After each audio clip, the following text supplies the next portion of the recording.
Hoje é a nossa aula 30 e é a vitória sobre o pecado. Mas antes de nós começarmos aqui propriamente, eu queria trocar uma ideia com vocês. O que vocês acham que é pecado? Vamos pensar um pouquinho sobre o pecado. O que é pecado? Vamos tentar. Errar o alvo. Errar o alvo. Mas que alvo? Tudo que é direção a Deus é pecado. Isso, vamos pensar o seguinte, vamos pensar que existe uma vontade de Deus. Vamos pensar que existe o reino de Deus. O que é o reino de Deus? É onde o Senhor Deus domina, reina, onde ele tem um governo, né? A palavra reino é governo, onde existe um governo de Deus e sobre esse governo existe uma extensão de Deus, uma vontade de Deus, alinhada com Deus. Então vamos pensar o seguinte, um governo corrupto, aqueles que estão debaixo desse governo corrupto, eles estão sujeitos à corrupção, né? Então eles vão ter fraudes, vão ter roubos, vão ter enganos. Agora, quando tem um governo mais justo, o governo justo, ele vai alinhar para que nada saia fora daquela justiça. Então existe uma justiça de Deus que é um padrão, que era, digamos assim, aquilo que Deus desejava para o homem, que o homem vivesse esse padrão de justiça, de integridade, de respeito, de altruísmo, de valores, né? Os valores do reino. Quando nós fazemos aquilo que deseja só o nosso coração, nós estamos olhando para o governo do nosso coração e não estamos olhando para o reino. Então, quando nós fazemos isso, muitas vezes, porque enganoso é o nosso coração, nós vamos tomar decisões, atitudes, inclinações e vontades para aquilo que nos agrada. E esse nos agrada, e aqui eu quero já começar a alinhar um pouquinho com o pecado original, é aquele desejo de dizer, eu vou fazer o que eu quero, o que eu gosto, o que vai fazer bem para mim, o que eu acho que devo ser, eu não estou nem aí se Deus está concordando ou não. É claro que às vezes não é tão lógico, mas o pecado é isso, é quando eu desejo fazer, não estou nem aí para o que Deus pensa, ok? Então o pecado a gente entende isso. Quando nós já falamos isso, acho que umas 2 semanas atrás, quando Deus fez o homem, né? E sempre que eu falo homem é humanidade, né? Não é só o ser masculino. Quando Deus fez o homem com uma inclinação para o bem. Então ele era a imagem e semelhança de Deus. Então ele tinha uma inclinação para aquilo que era bom, mas ele tinha também uma autonomia, que era o desejo, a autonomia era o poder de tomar as decisões, né? O livre-arbítrio, de fazer as coisas como ele quisesse. Dentro dessa autonomia que ele tinha, dessa liberdade que ele tinha, ele decidiu arriscar e fazer aquilo que era interesse seu e cortar a relação com Deus. A partir dali nós já entendemos, sabemos que o pecado entrou, o homem espiritual morreu dentro do homem, e agora aquele homem que tinha uma inclinação para o bem, ele passa a ter uma inclinação para o mal. Lembra quando a árvore, né, a árvore do conhecimento, a árvore era do que conhecimento? Do bem e do mal. Eu pergunto para vocês, o homem conhecia o bem? Sim. Sim. Olha que interessante. Ele só conhecia o mal. Ele conhecia o bem. Ele não comeu da árvore para conhecer o bem. Ele comeu do fruto da árvore para conhecer O mal. o mal. Ele tinha curiosidade para ele poder distinguir. Ele queria saber o que era esse mal. Então ele queria distinguir esse mal. E dentro dessa curiosidade, dessa busca humana, existe essa tendência natural de buscarmos pelo mal. E aí depois o pecado, sim, a inclinação é completamente para o mal. Por que é completamente para o mal? Vamos pensar juntos. Por que vocês acham que o homem ficou muito mais... E daí aqui depois a gente vai entrar no estudo, que ele se torna escravo do pecado. Por que o homem tem uma inclinação daí totalmente para o mal? Porque ele morreu no espírito. Porque ele morreu no espírito e ele não estava em relação com Deus. Ele não estava sob a influência divina. Agora é uma influência, primeiro, do maligno, porque a Bíblia vai dizer que o mundo jaz no maligno, né? Quando Jesus é tentado lá no deserto, Satanás disse para ele, eu te dou todos os poderes desse reino se você me prostrado me adorares. E ele diz assim, todos os poderes que me foram entregues. Então o Satanás já toma o poder, então aí o mal, né, que é um sistema, que daí ele vai agir dentro desse sistema maligno, mundano, que vai influenciar. Então antes o homem estava sob a influência de Deus, e ainda assim quis escolher o mal. Agora, com o pecado, ele está sem a influência de Deus e totalmente sendo influenciado pelo maligno. E aí, qual que é a sugestão para o pecado? É aí que eu quero começar a pensar com vocês. Se vocês verem a sugestão, a inclinação para o pecado, o desejo do pecado, é agradar o nosso próprio coração. É encher o nosso ego. É satisfazer a nossa vida. Porque o diabo não quer que você faça uma coisa só para ele. Não é para ele, é para si mesmo.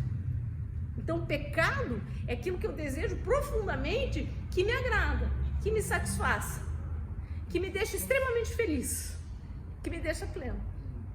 Entendeu? Porque senão a gente fica pensando assim, que o pecado, ele é, né? Como que é que a gente era criança, ouvia aquela história, né? Que o diabo não vem que ele vem de sapatinho de algodão, né? Ele não vem fazendo barulho, ele vem, mas não é uma proposta para ele. É isso que eu quero desmistificar um pouco.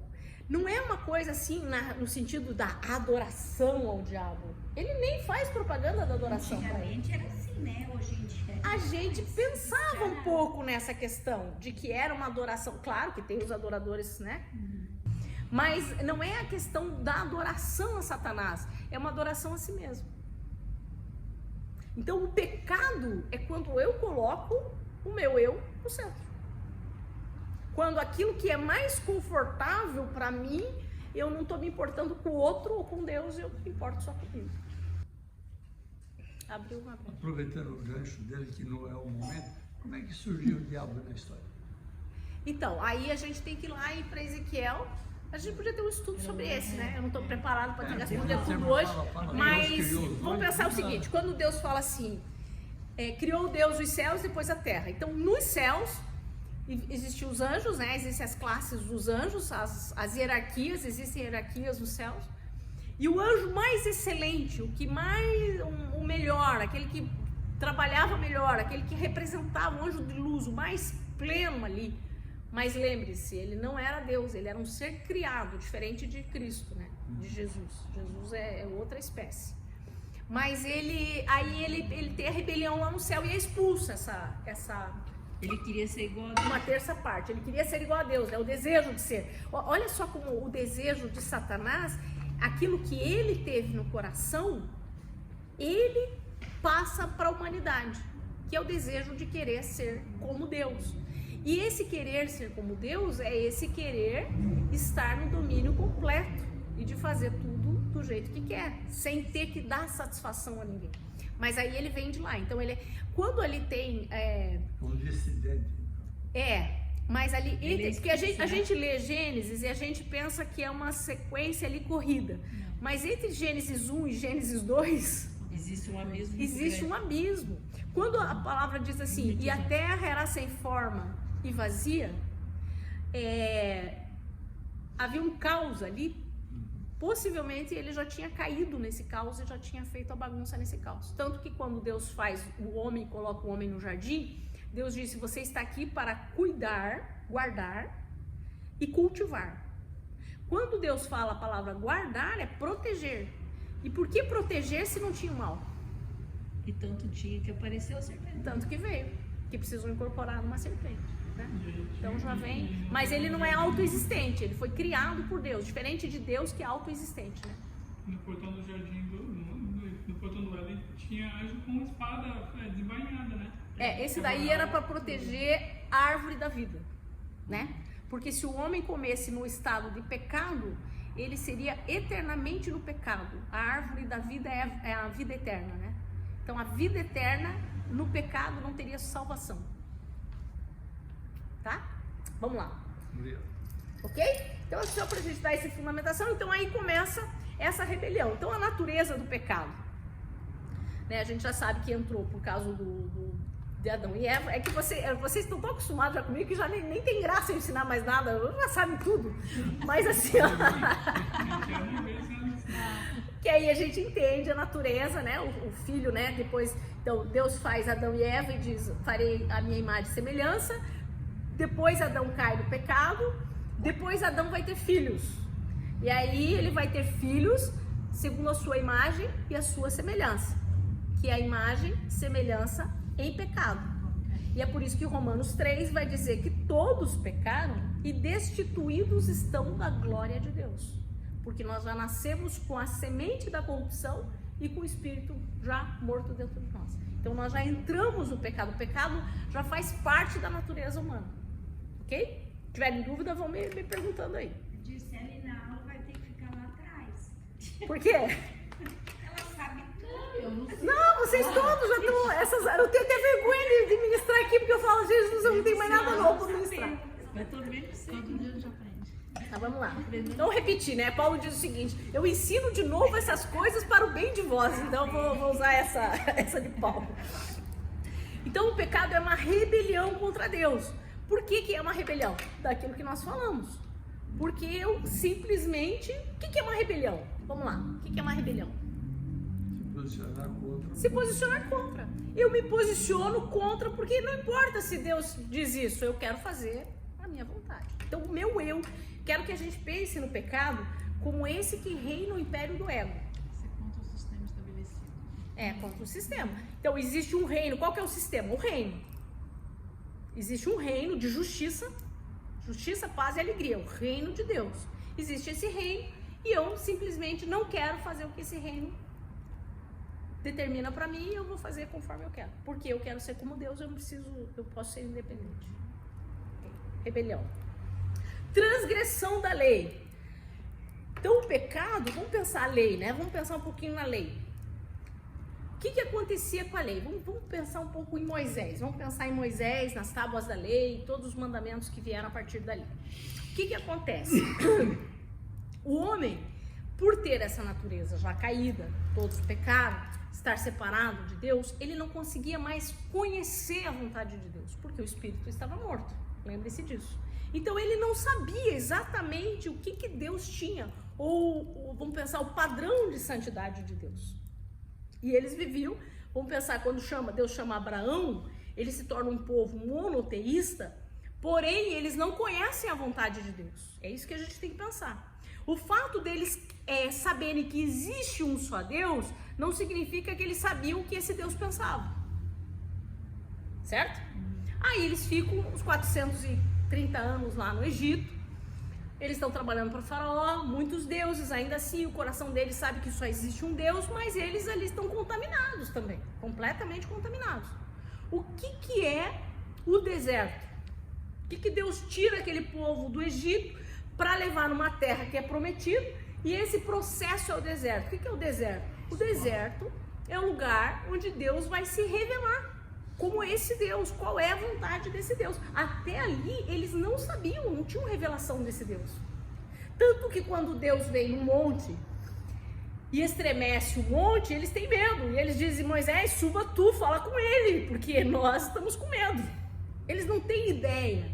E não só a ideia de quem é Deus, mas eles também não têm ideia de como Deus pensa. Então Deus estabelece as leis para mostrar, existe um reino, que existe um padrão de justiça que é completamente diferente daquelas leis que vocês estão acostumados no Egito. É interessante que ele isolou eles no deserto. Isolou. Para eles não ver outras coisas, para eles focar no aprendizado. É uma escola, uma faculdade. Então Deus ia ensinar esse povo e dizer: olha, é assim. E aí, olha como Deus é interessante, né? Como assim é tremendo. Porque Deus vem com as punições rigorosas para que eles temam a Deus. Para que eles saibam, olha, é sério.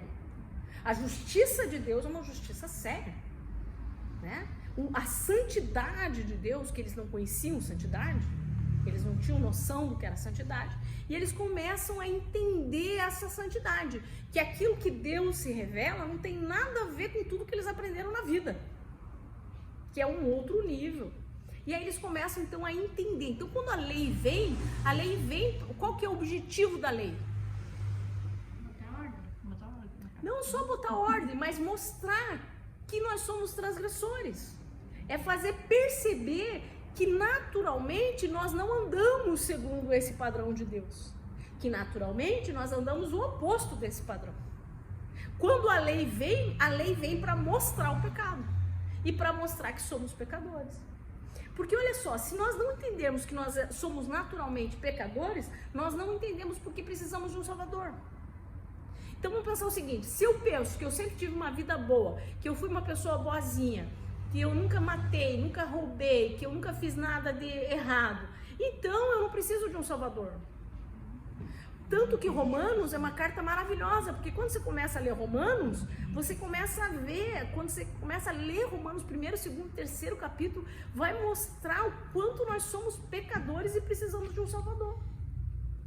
Então, ali no deserto, a lei ela veio para mostrar, olha, você está muito longe de um padrão que Deus tem. Existe um só Deus, que é o Deus soberano, criador de todas as coisas. Esse Deus é um Deus santo, justo, e você está muito fora desse padrão. A transgressão da lei é perceber, eu não estou andando alinhado com aquilo que Deus tem para minha vida. Essa é uma transgressão da lei. Mas até Moisés, muita coisa rolou ali, né? E como é que as pessoas sabiam, como será que era, né? Essa é uma reflexão. É que assim, ó, esse tempo porque quando Adão e Eva pecou, então eles trouxeram o pecado para o mundo, então as pessoas que foram nascendo foram sabendo já, vivendo no pecado. E como elas já sabiam discernir o bem e do mal? Porque assim, ó, lembra que nós estudamos, nós tivemos um estudo aqui sobre os atributos do espírito humano, lembra? E dentro dos atributos do espírito humano está a consciência. Essa consciência não morreu. O que morre é a comunhão. Mas naquele tempo para eles era quase como uma intuição. Uma consciência. Tanto que aqueles que nunca ouviram falar de Cristo e que não conhecem a palavra e que nunca viram a lei de Deus, eles serão totalmente julgados por sua consciência. Está em Romanos também. E você veja, Jó, né? A Bíblia, o Deus mais dá antigo, testemunho dele, né? O mais antigo. Deus dá testemunho que ele era reto e se desviava do mal. Então, tipo, o que levava ele a se desviar do mal? Era essa consciência, né? Essa reflexão, sabedoria, né? Esse pensar, refletir, né? Perceber, se ouvir. Era um agir do Espírito, né? Mas não... Embora a graça, né? A graça, se a gente vê a graça tá no Gênesis 1, a Apocalipse 22, a graça tá ali, né? A graça se manifesta. Mas a transgressão da lei, então, era isso. É perceber que está desalinhado com os céus. Então, não é uma transgressão de uma lei eclesiástica, vamos pensar assim. Não é a igreja que diz faça ou não faça, é muito maior do que isso, um padrão de Deus, é uma vontade de Deus. Isso é muito interessante, porque quando Jesus veio, ele diz assim, eu não vim para abolir a lei, mas para cumpri-la. E quando a gente lê, eu sou apaixonada pelo Sermão do Monte, e o Sermão do Monte, ele vai mostrar que ao invés de Jesus tirar a lei, ele eleva a lei. Ele diz, até agora vocês ouviram que foi assim, porém eu vos digo. Ele sobe a régua. Ele diz agora, a partir de agora, vai ser maior. Por que vai ser maior e vai ser possível? Porque lá também no Antigo Testamento, agora não lembro qual que é o livro, está escrito que ele escreveria as leis nos nossos próprios corações. Que ele ia trocar um coração de pedra e dar um novo coração. E nesse coração, a lei de Deus ia estar escrita. Significa que é uma coisa de dentro, muito mais perceptível, muito maior, e que a gente sabe quando a gente transgride a lei ou não. Amém? Então vamos pensar que ninguém tenha falado. Se a pessoa está lá no deserto, lá na ilha, ela se converteu, conheceu o Senhor, ela vai conseguir andar no padrão. Tem uma palavra que diz assim, e ouvirá uma voz após ti que dirá, esse é o caminho, andai por ele. Lindo, né? Porque agora é dentro. Então a transgressão, o pecado, é nós sairmos fora daquilo que a gente tem uma percepção racional do que é uma lei de Deus. Dessa santidade de Deus, essa grandeza de Deus, essa justiça de Deus, e a gente sabe se a gente está fora ou não. Né? Então esse é o pecado.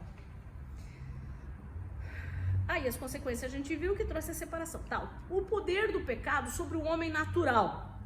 Então, antes da conversão, o homem vive sob o domínio do pecado. Vamos pensar um pouco sobre isso. Então, o espírito dele não foi vivificado, ele é totalmente alma, o império do ego está ali, ele está sob o domínio de Satanás, as influências de Satanás, não tem influência de Deus, então ele vai seguir aquilo que é bom para ele mesmo. Então ele é escravo do pecado, porque ele não consegue dizer não ao pecado. O homem natural, ele pode ter um padrão moral, ritual, mas ele não consegue vencer o pecado. Aí entra a régua de Jesus. Porque, vamos pensar, Jesus diz assim, lembra o que foi dito? Não adulterarás.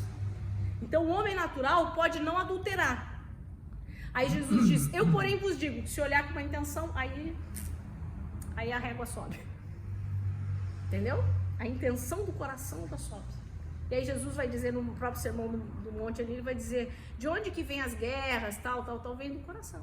A fonte toda é o coração do homem. Né? Ok? Vamos fazer uma pergunta aí. Meu pai dizia que o pecado começa na preguiça. Sim, tem os 7 pecados capitais, né? Quem mente, rouba e quem rouba mata. Ele falava. É na preguiça. É, mas a preguiça... vem a mentira. Ó, quer ver? Vamos fazer um paralelo daquilo que eu falei, que é pro meu eu. O que é preguiça? Vamos pensar. A gente querer ficar. Mimar a carne. É mimar a carne. Não é? Ah, coitadinha, fica aí, tão gostosa essa caminha, tão quentinha. Entendeu?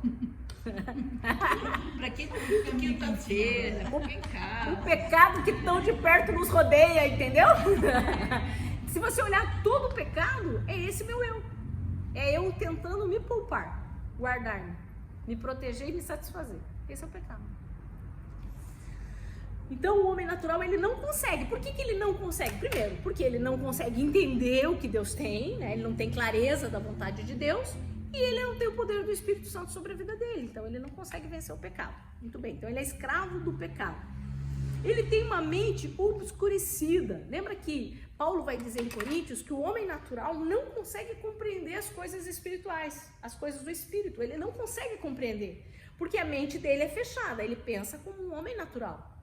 Então ele lê a palavra, existem teólogos famosos, que não nasceram de novo, que têm a mente obscurecida. Concorda?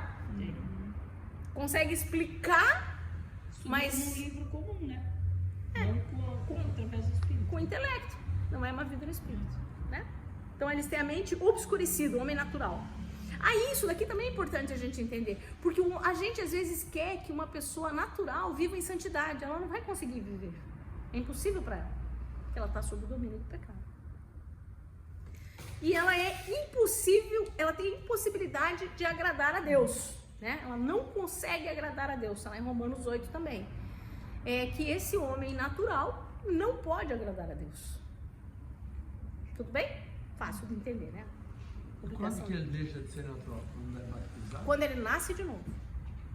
Nasce de novo, que é no batismo? Não, nasce de novo é quando ele entende o que Cristo fez, quando ele crê com o coração e confessa com a boca, que o Romanos vai dizer. Então, quando eu faço essa atitude que eu entendi, é um novo nascimento. O batismo, ele vai confirmar esse novo nascimento, que ele vai estar dizendo, eu morri para aquela velha natureza e eu ressuscito para uma nova natureza em Cristo. Então, a confissão, a fé, né, que é o crer, a confissão e o batismo esse é lineamento. Nem todo que se batiza é nascido de novo, né?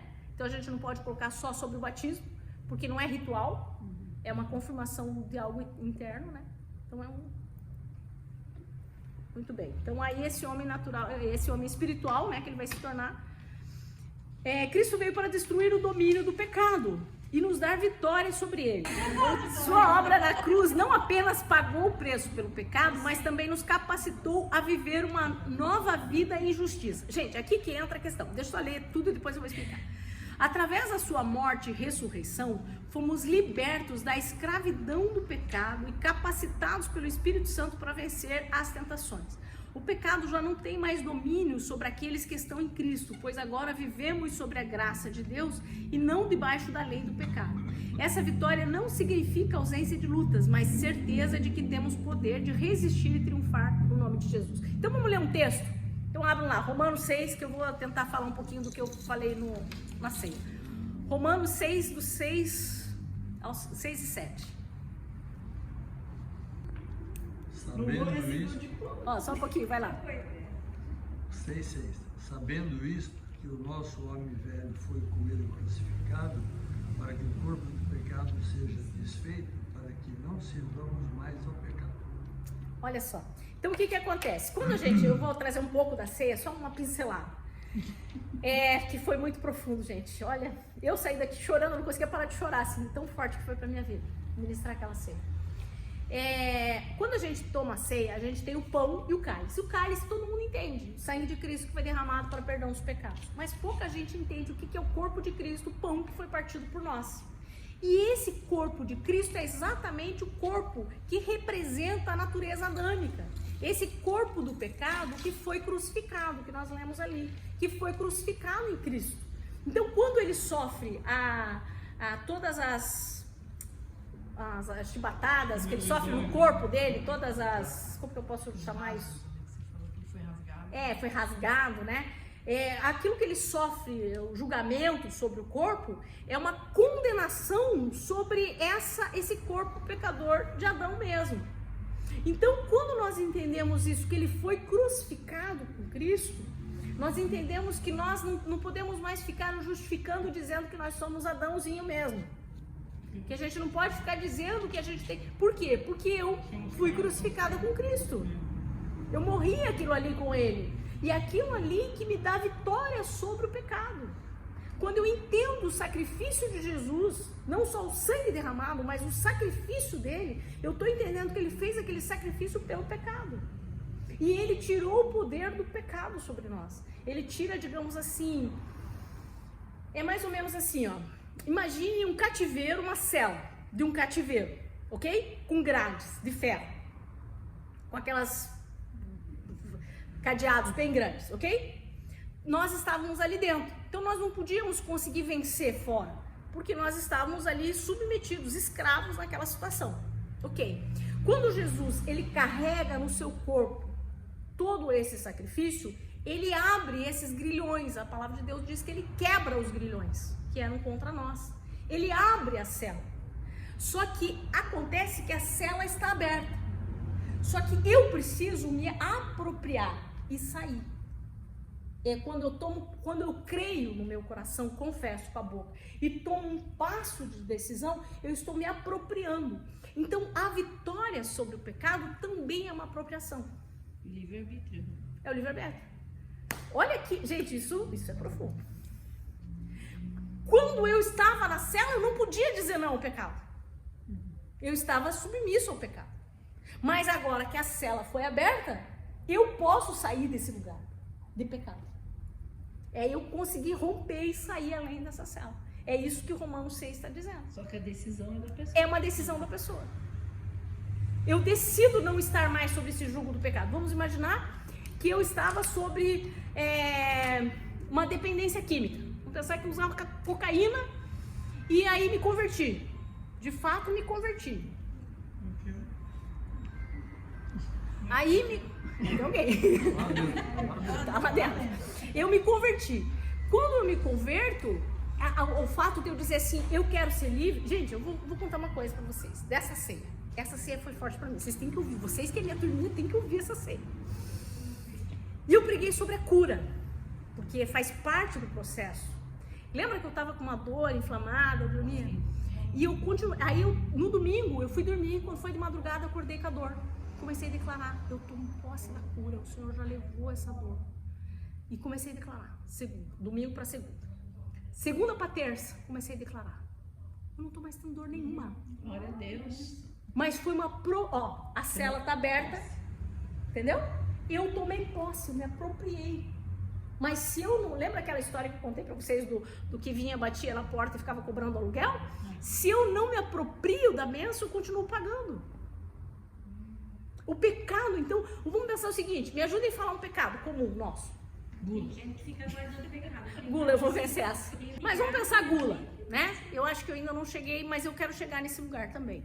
De cura, de restauração completa. Porque o que é comer? Eu estou satisfazendo a minha carne, né? Estou querendo me agradar, estou sendo boazinha para mim. O império do ego está reinando. Então, quando você vê um gordinho, ele está em pecado. É um mimadinho da carne. Aí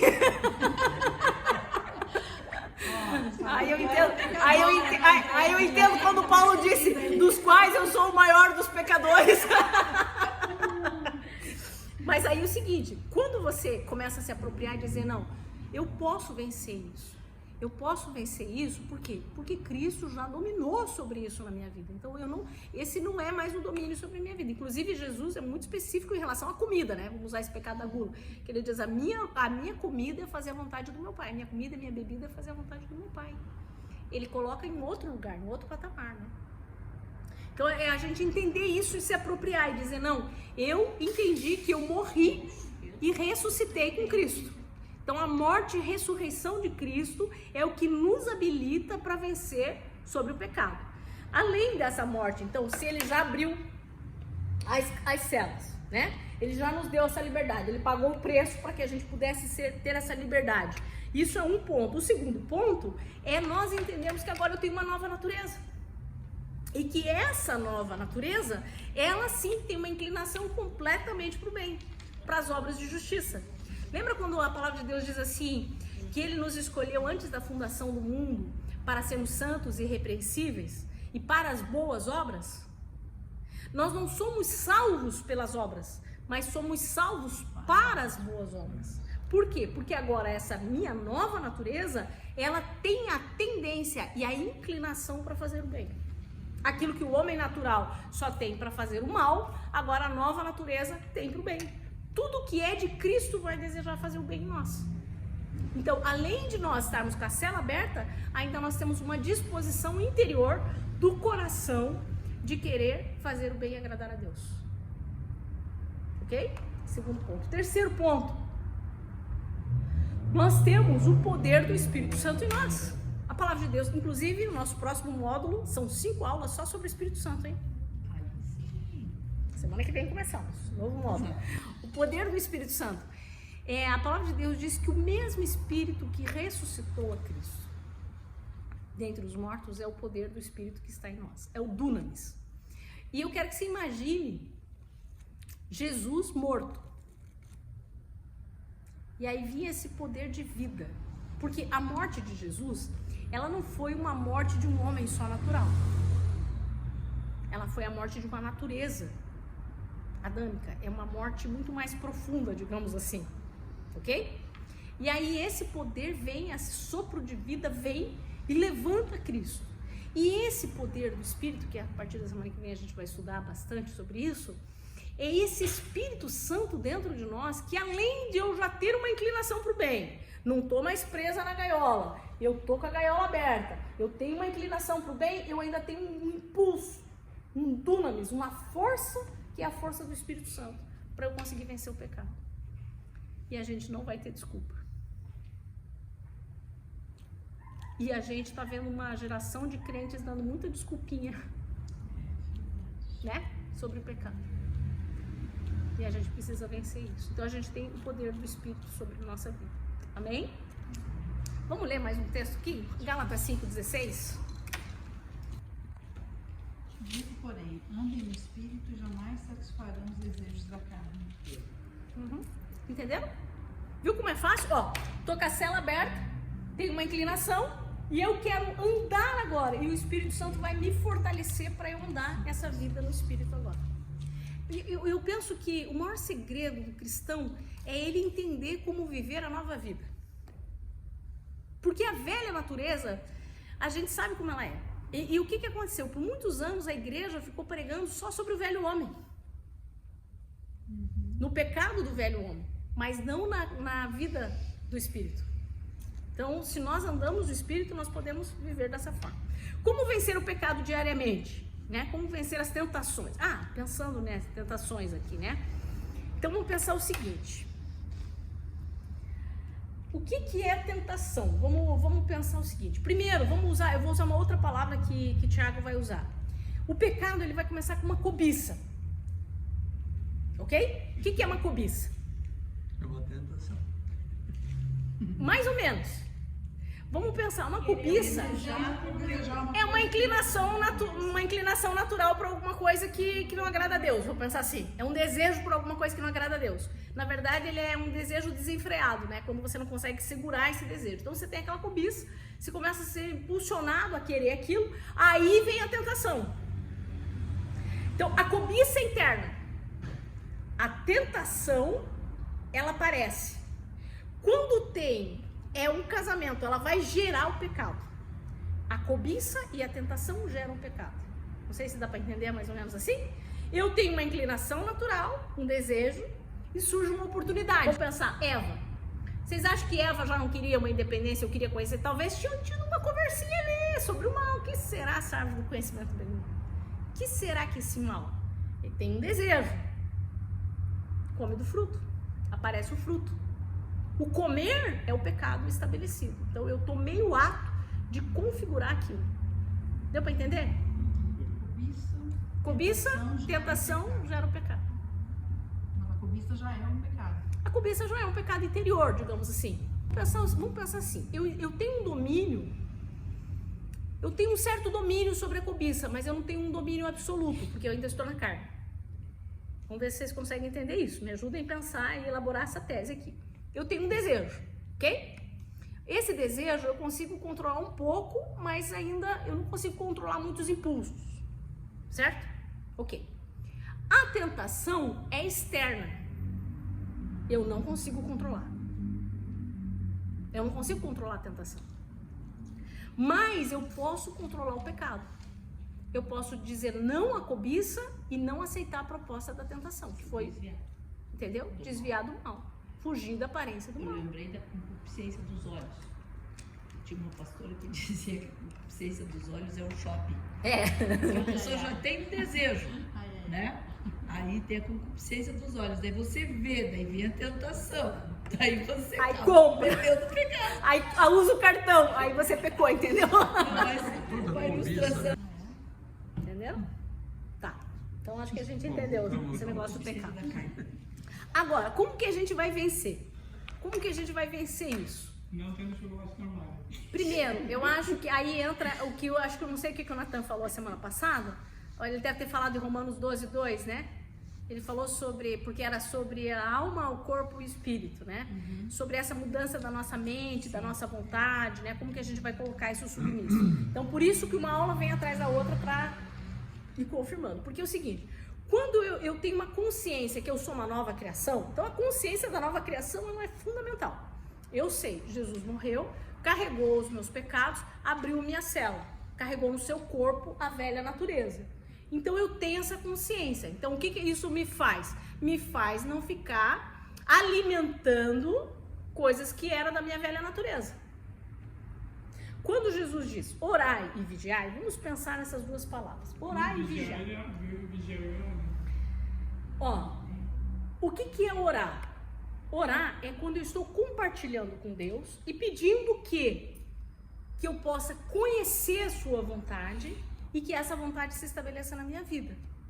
Então, oração não é para eu vir com a lista e dizer o que Deus tem que fazer para mim. Oração é para conhecer a mente de Deus, a vontade de Deus e pedir que essa vontade se estabeleça na minha vida. Como que nós podemos trazer isso na prática sobre o pecado? Eu vou orar, Senhor, eu tenho muita vontade de comer chocolate, Senhor. E eu sei que chocolate não tem no céu, Senhor. Então eu queria entender como que eu posso substituir essa vontade de chocolate pela tua presença, Senhor. Oração. Venha, Senhor, sobre mim e me satisfaça como o Senhor satisfez Jesus, que a vontade dele não era comer chocolate, era fazer a tua vontade. Eu quero aprender isso. Oração consciente. Eu estou compartilhando com Deus, Senhor, eu não estou conseguindo. Eu quero vencer, mas eu não estou conseguindo. E o que é vigiar? Não vou no supermercado comprar chocolate. E pôr no esconderijo. Entendeu? Então quando a gente fala, porque assim a gente fica muito nos jargões, né? Orar e vigiar. Gente, vamos colocar na prática. Como que eu vou orar e como que eu vou vigiar? Se, por exemplo, se eu tenho uma tentação por sexo, eu não vou ficar assistindo filme porque tem cenas pornográficas. Concupiscência dos olhos. E é todo dia, né? Toda Se eu tenho uma compulsão por compras, eu não vou ficar andando no shopping com o cartão de crédito na bolsa. Entendeu? Não dá, entendeu? Eu tenho que me conter, eu tenho que vigiar. Se eu sei que eu quero muito comprar lá na nossa loja lá, a Simon, se eu sei que a Simon tá em promoção, gente, eu não vou na Simon, porque eu não quero gastar. Vocês estão entendendo? A gente tem que ser prático na vida. O que está me levando a tentações? O que eu tô dando? Porque é a minha cobiça. Eu quero uma roupa nova, então eu quero ir no shopping, então eu vou e daí eu deixo o pecado entrar dentro de mim, né? Claro que eu tô trazendo de uma forma, mas cada um pode usar da sua forma.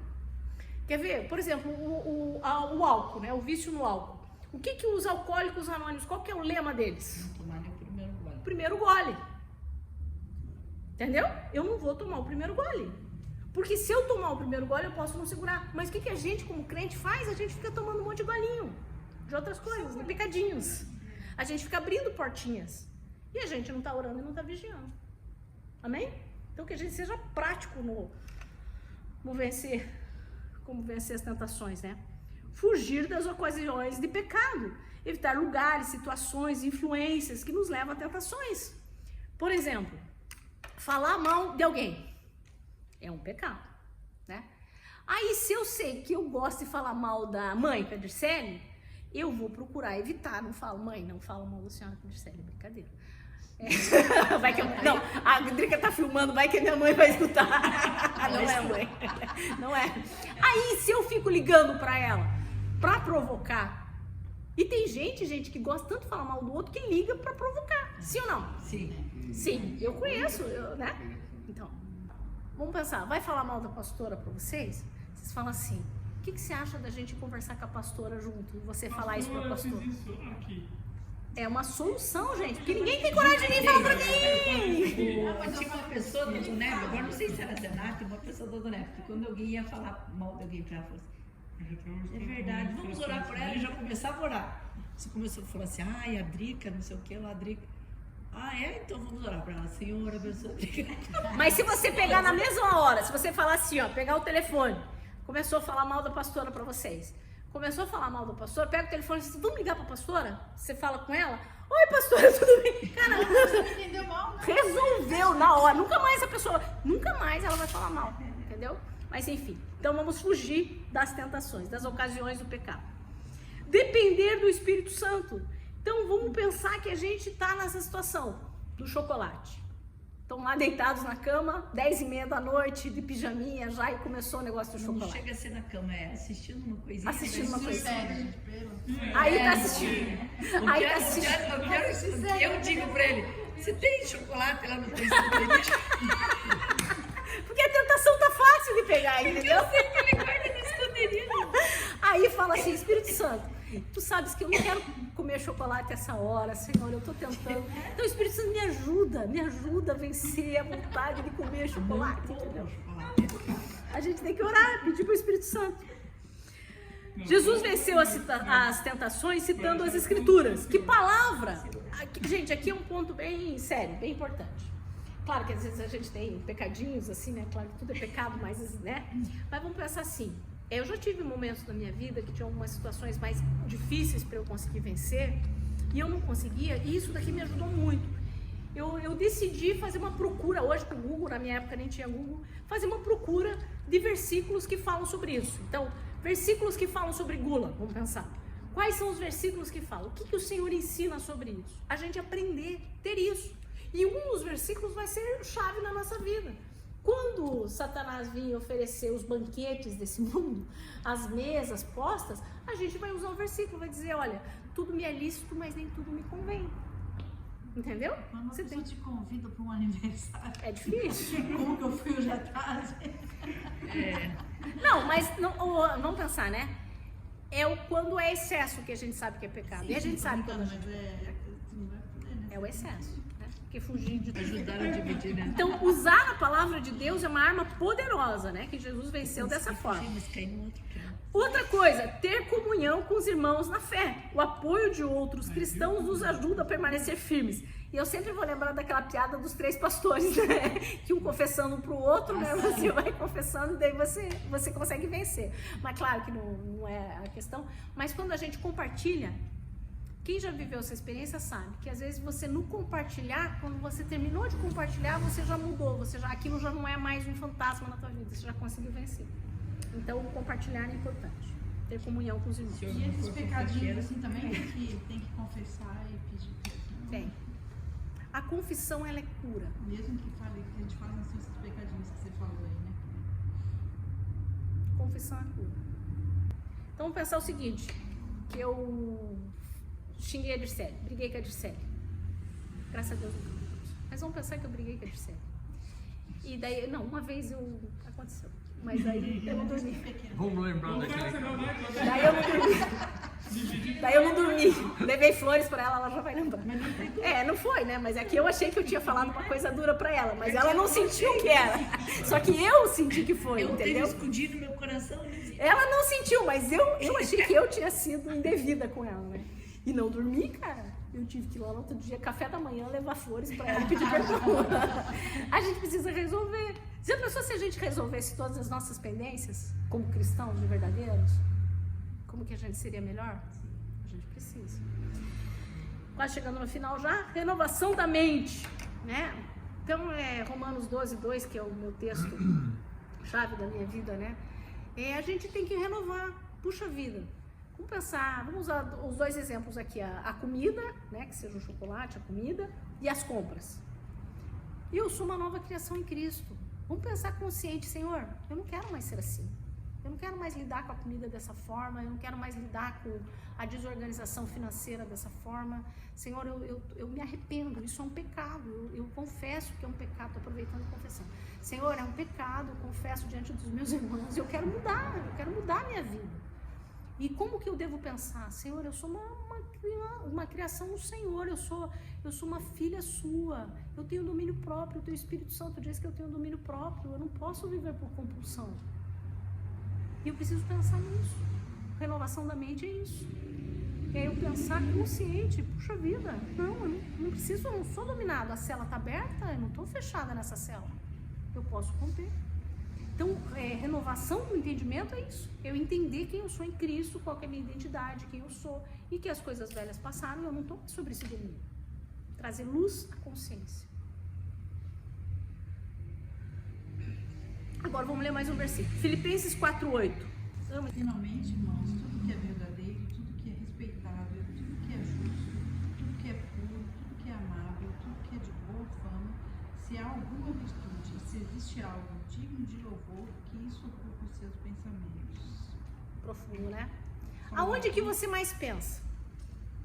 Tem algumas pessoas que é no banheiro, outras na cozinha, eu na mesa de passar roupa, Eu na caminhada. Onde você mais pensa? Aonde você mais pensar, tenta levar esse versículo com você e nesse lugar, comece a conversar com os seus pensamentos. Será que é puro, é verdadeiro? É de boa fama? É digno de louvor? É do alto? É isso que está ocupando meu pensamento? O que eu estou pensando? Né? Augusto Cury, ele fala da mesa redonda do eu, onde nós precisamos conversar com os nossos pensamentos e questionar eles. Ele fala da técnica DCD, que é duvidar, criticar e decidir. O que eu estou pensando? Eu deveria estar pensando? Isso realmente é um pensamento bom? É um pensamento que está alinhado com Filipenses 4:8? Não, não é. Então eu não vou mais pensar nisso. Por que eu estou pensando? Por que eu estou ansiosa em relação a isso? Por que eu estou trazendo esse pensamento? Se eu confio no Senhor, que o meu Deus é o Deus que vai me prover todas as coisas, por que eu estou tão preocupada com o meu apartamento? Senhor, eu não quero estar angustiada com o meu apartamento.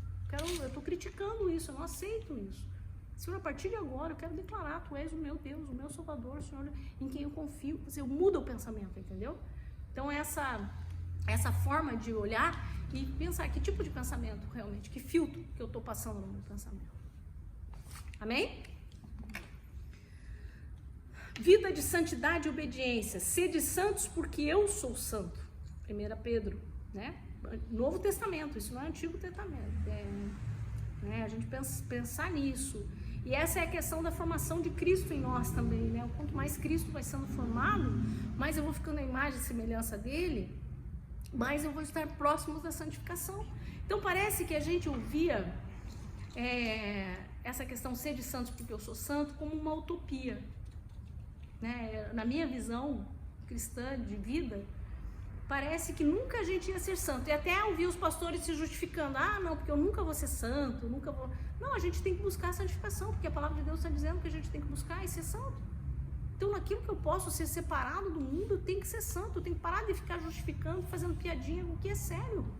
E não cair sempre no mesmo pecado. No mesmo pecado. Tipo, tem gente comete sempre o mesmo, tem que evoluir. Um ciclo, né? O deserto, aí entra de novo o deserto, fica 40 anos lá no deserto repetindo os mesmos erros, né? Então aí entra a questão da provação, né? A provação é onde você passa e a nossa fé ela é provada, biblicamente, né? É escrito, a gente sabe que vai ser provado. Então a nossa santificação também é um processo de provação. Então é como se eu fosse subindo de degrau e nível, eu vou crescendo, porque a Bíblia diz que eu tenho que crescer. Pedro vai dizer, desenvolvei a vossa salvação. Eu preciso crescer nessa minha salvação, na minha santificação. Então eu preciso sair dos meus... Se eu estou passando por uma prova, por que nós fazemos prova na escola? Para ser aprovado. Para ser aprovado e passar de nível. Se eu não passo de nível, eu vou ficar sempre no mesmo lugar. Então eu preciso crescer, sair desse lugar, né? Diferente da tribulação. Tribulação não é provação. Tem gente que vive atribulado, não provado. Ok? Dá para entender? Tá. Vamos lá. Resistir ao diabo, né? E ele fugirá de vós. Então a gente tem que entender que também a gente tem que dar uma palavra de resistência, como Jesus deu uma palavra de ordem na tentação e ele se posicionou. Então o nosso posicionamento diante do diabo também é importante. Tem horas que você tem que... você está entendendo que o diabo está te tentando, manda ele embora mesmo. Você tem autoridade, legalidade para mandar ele embora. Não ficar conversando. Porque a gente permite. Às vezes existem coisas que a gente vai e o inimigo vem para perturbar. Por quê? Porque ele usa isso para nos roubar a paz, nos deixar irritado, nos deixar estressado, entendeu? A gente fala mal, enfim, tantas coisas. Então a gente tem que estar vigiando. E como que a gente faz também? Usando as armas espirituais. Lembra da armadura de Deus, né? Para resistir no dia mal. Efésios 6, depois vocês podem ler em casa. Então as armas, interessante, né? Coríntios vai dizer assim, as armas da nossa guerra não são carnais, mas são poderosas em Deus para destruição de fortalezas. Então, às vezes, são fortalezas até na nossa mente. Vamos pensar, tem uma mente que não consegue ficar quieta, ansiosa. É uma fortaleza. Então, eu preciso usar as armas espirituais que não são carnais para destruir essas fortalezas. O medo é uma fortaleza. Então, eu preciso vencer. Amém? Vida de oração e comunhão, já falei. Orar sem cessar, né? Tessalonicenses vai dizer que a gente tem que orar sem cessar. Então a oração o tempo todo, a gente buscando a Deus é importante. E a graça capacitadora para vencer o pecado. Tito 2,11 diz assim: porque a graça de Deus se há manifestado, trazendo salvação a todos os homens, ensinando-nos que renunciando à impiedade e as concupiscências mundanas, vivamos neste presente século sóbria, justa e piamente. Olha que versículo. Então, essa graça nos ensina a renunciar à impiedade e às concupiscências, que é esses desejos desenfreados. Então, a gente precisa buscar essa graça, dizer, Senhor, eu preciso dessa graça que me ensine. Eu achei interessante, né? A graça que nos ensina. Senhor, como que a tua graça vai me ensinar a renunciar a isso? Não consigo renunciar. Como que a graça vai me ajudar a renunciar a isso? Esse texto aqui é muito bom. Romanos 6,14, porque o pecado não terá domínio sobre vós, pois não estáis debaixo da lei, mas debaixo da graça. 2 Coríntios 12,9, a minha graça te basta, porque o meu poder se aperfeiçoa na fraqueza. A graça capacita o crente de diversas formas. Ensina a viver em santidade. Então, a graça nos ensina, nos dá força em tempos de tentação para resistir o mal. Então, lembre-se que a tentação é uma proposta que vem de fora, que eu preciso resistir.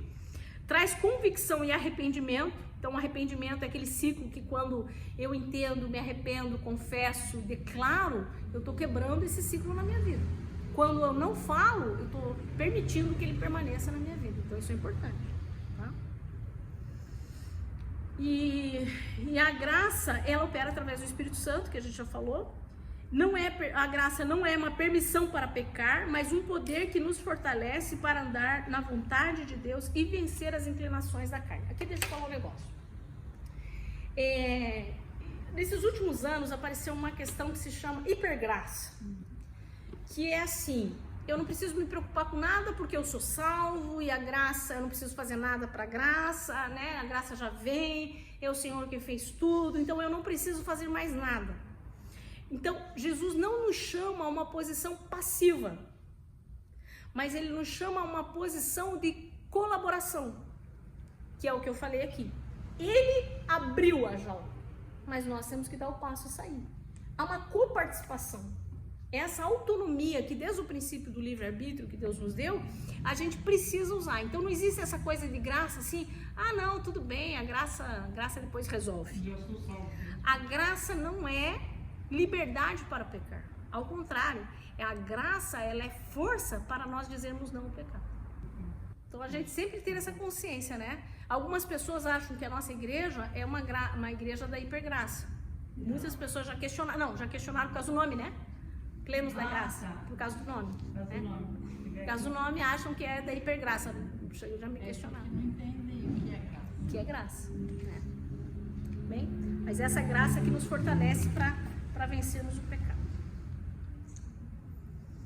O papel do Espírito Santo, convencendo o mundo do pecado, então ele nos convence, né? Não precisa a gente falar, eu já disse, compartilhei isso com vocês, que eu não sei porque que o Espírito Santo está fazendo isso comigo ultimamente, mas assim, às vezes faço uma coisa durante o dia que eu nem percebo.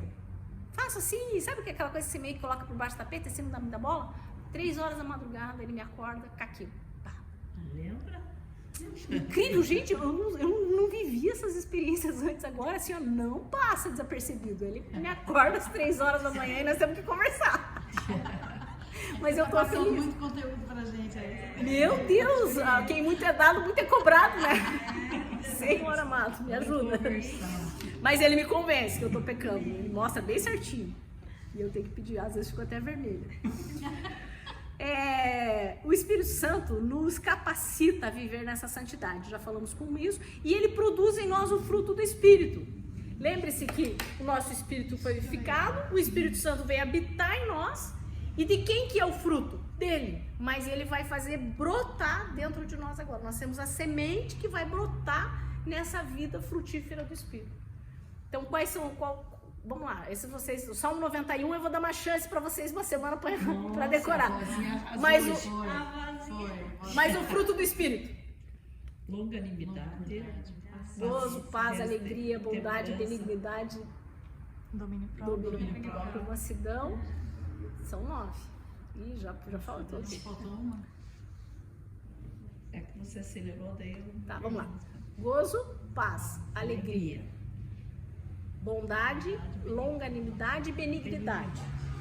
Mansidão, domínio próprio, temperança, não mesmo. Amor não? Não, já foi amor lá no começo. Tá faltando um, depois a gente confere. Mas esse fruto, Gálatas 5:22, esse fruto, ele tem, e é um fruto, né? O Espírito Santo está produzindo em nós. Então, é uma coisa que eu pensava antes, depois a gente vai voltar, quando estudar sobre o Espírito Santo, a gente vai voltar a falar disso. Mas uma coisa que eu pensava é que eu que tinha que produzir isso. Então, eu me cobrava por não ter amor. Ou eu me cobrava por não ter paz. Então, a gente entender e deixar... Porque assim, a gente não precisa ficar forçando para produzir isso em nós. A gente só permitir que isso seja produzido em nós. Faz diferença pensar assim? O fruto é essa participação. Que ele produz e eu deixo florescer. Ele produz e eu deixo florescer. Entendeu? Eu deixo manifestar o fruto. Porque ele já está lá. Eu preciso manifestar esse fruto. Ok? É isso, meus queridos. A vitória sobre o pecado é um processo contínuo que exige submissão a Deus, renovação da mente e dependência do Espírito Santo. Cristo já conquistou essa vitória na cruz e nós devemos caminhar em obediência para vivê-la plenamente. Então, o pecado já não tem mais domínio sobre nós, porque não vivemos sobre a lei, lembrando que a lei era externa, né? Mas agora vivemos pela graça, que já foi escrita dentro de nós e agora nós produzimos isso na nossa vida. Espero que tenha sido boa ação.